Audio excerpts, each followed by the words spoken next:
Hello and welcome. आज स्वागत है आपका सामाजिक ज्ञान पे। आज हम लेमन पाई के क्वेश्चन आंसर करेंगे। तो शुरू करते हैं। ये उसके क्वेश्चंस हैं, शॉर्ट क्वेश्चंस जो एक एक लाइन के आंसर वाले हैं। इसके आंसर मैंने आगे टाइप करके आपको दे रखे हैं वीडियो की फॉर्म में। ये लेमन पाई है, टेस्टी टेस्टी। एक पीस आप भी ट्राई कर लीजिए। Question and answer. What is the world full of? संसार किस चीज़ से भरा हुआ है? Answer, the world is full of happiness and cures for all kind of sadness. दुनिया किस चीज़ से भरी हुई है? खुशियों से भरी हुई है, और कैसे दुख से दूर रहा जाए उस चीज़ों के उपाय बताने से भरी हुई है। ठीक है। When does the speaker feel relieved of his worries? कब स्पीकर को अपनी सारी चिंताओं से मुक्ति मिलती है या वो उससे बाहर निकल गया, रिलीफ फील होता है, यानी रिलैक्स फील होता है उसको। The speaker feel relief when his wife baked a lemon पाई।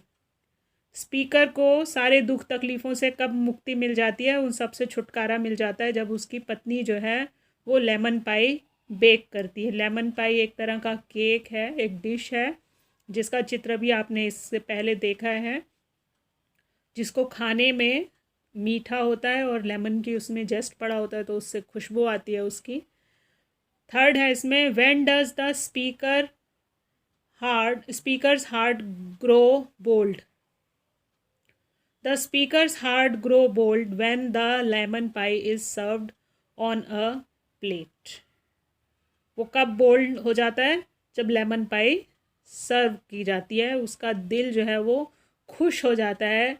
जैसे कहते हैं ना क्लिम बोर्ड हो गया, तो ये क्लिम बोर्ड वाला बोर्ड है, आउट हो जाता है एकदम से, उससे रहा नहीं जाता। टेम्पटिंग होता है इतना ज़्यादा कि जैसे ही प्लेट में आता है वो उस पर टूट पड़ता है खाने के लिए।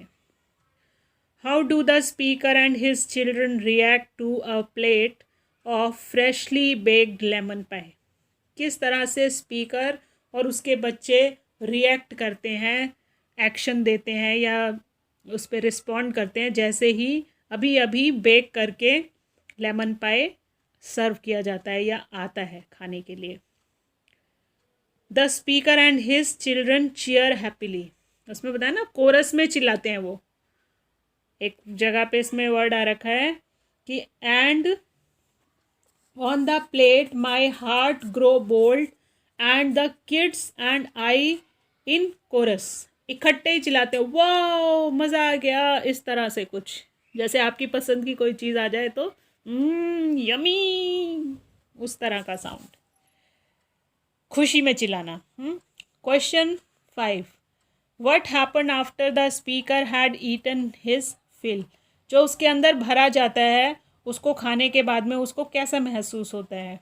The speaker feels like happy and care free after eating his share of the lemon pie. जब वो उसको खाता है तो उसको ऐसी फीलिंग आती है जैसे वो हर मुश्किल और हर मुसीबत से छूट गया है और उसको बहुत खुशी हो रही है। मतलब उस समय लेमन पाई खाते समय उसको कोई दुख तकलीफ़ नहीं है, इस तरह की फीलिंग उसके अंदर आती है, खुशी की फीलिंग आती है।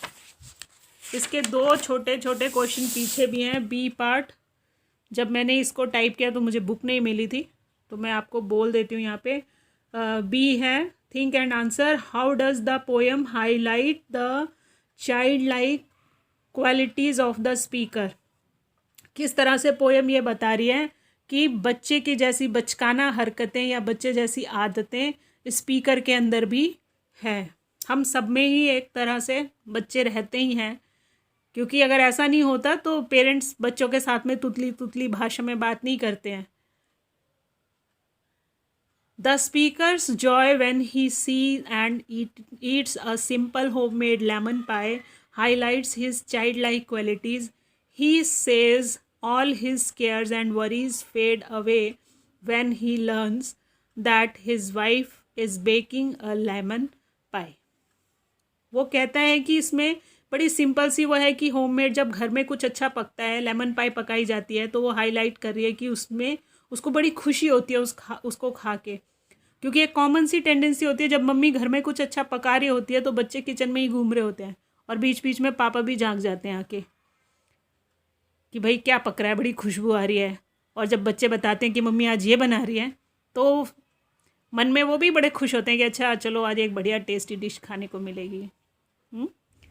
ही says all his cares and worries fade away, दूर चली जाती हैं सारी चिंताएं और दुख जब वो अपनी वाइफ को, when he learn that his wife is baking a lemon pie, जब उसको ये पता लग रहा है कि माँ उसकी जो वाइफ है वो लेमन पाई बना रही है। When a piece of the lemon pie is serve to him on a plate, और जब उसकी प्लेट में लेमन पाई सर्व की जाती है, he rejoices at the bright colour, जब उसका कलर देखता है गोल्डन कलर का तो उसको और भी मज़ा आता है। He grow bold and join his children in shouting cheerfully, जैसे उसके बच्चे चिल्लाते हैं वाह मज़ा आ गया, तो वैसे वो भी चिल्लाता है, स्पीकर भी चिल्लाता है।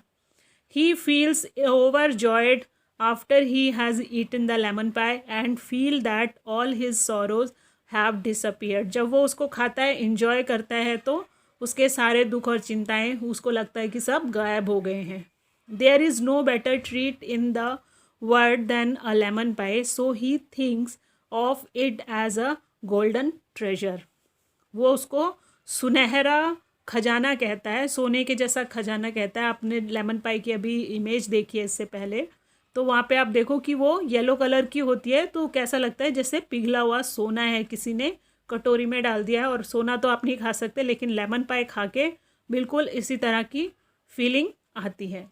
Question C, long question, how does the imaginary in the poem convey the speaker loves for food discuss, किस तरह की इमेजिनरी इमेज जो है वो पोएम बता रही है स्पीकर के बारे में कि उसे खाना कितना पसंद है। वैसे सिर्फ स्पीकर को खाना पसंद नहीं है भाई, सबको खाना पसंद है, आपको हमको सबकी फेवरेट कोई ना कोई डिश होती है। The speaker of the poem repeatedly uses color imaginary to focus on his love for the lemon pie. He combines the bronze or the brown color of the pie base and the bright yellow color of the lemon pie and calls the whole pie is a mass of shining gold. The brightness of the color seems to spill over on the plate and is reflected in the joyous cry of speaker and his children as the deliciousness of the lemon pie makes the speaker forget his worries. He calls it a golden treasure, indicating the richness of its color and flavor. Speaker poem में बार बार दोहराता है कि जो उसका सुनहरा colour है, जब कोई बेकिंग होती है, बेक किया जाता है तो बिस्किट के कलर कैसा होता है, ब्राउन कलर का हो जाता है, तो उसी तरह का ये बेस भी उसी का ही बना होता है जिसका बिस्किट बनता है, तो ब्राउन कलर हो जाता है, उसको वो ब्रॉन्ज कहता है। और जो उसके अंदर भरा हुआ फीलिंग होता है वो येलो कलर का होता है, तो उसको वो गोल्डन कहता है, मास ऑफ शाइनिंग गोल्ड, ऐसे लग रहा है जैसे चमकता हुआ सोना है, मास ऑफ मतलब सोना चमक रहा है उसकी प्लेट के अंदर। और उसकी ब्राइटनेस को फिर वो ये कहता है कि खुशी से वो चिल्लाता है जब उसके पास में वो टेम्पटिंग लेमन पाई आती है और उसे वो गोल्डन ट्रेजर बोलता है। तो ये सारे वर्ड्स जो हैं वो ये इंडिकेट करते हैं कि क्योंकि लेखक जो है वो एक पोएट है, और पोएट क्या करता है कि अपनी बातों को, अपनी भावनाओं को बड़े सुंदर तरीके से क्या करता है, वर्ड्स में एक्सप्लेन कर देता है, डिस्प्ले कर देता है।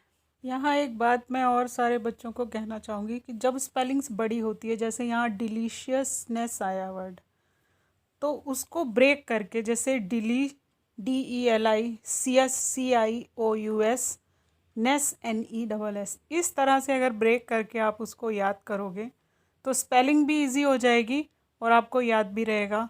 सेकंड चीज़ ये है कि आप सेंटेंस पूरा पढ़ा करो पहले, उसके बाद उसको बोल बोल के, जैसे कहते हैं ना, बुदबुदाते हुए धीरे धीरे करके लिखना चाहिए उसको।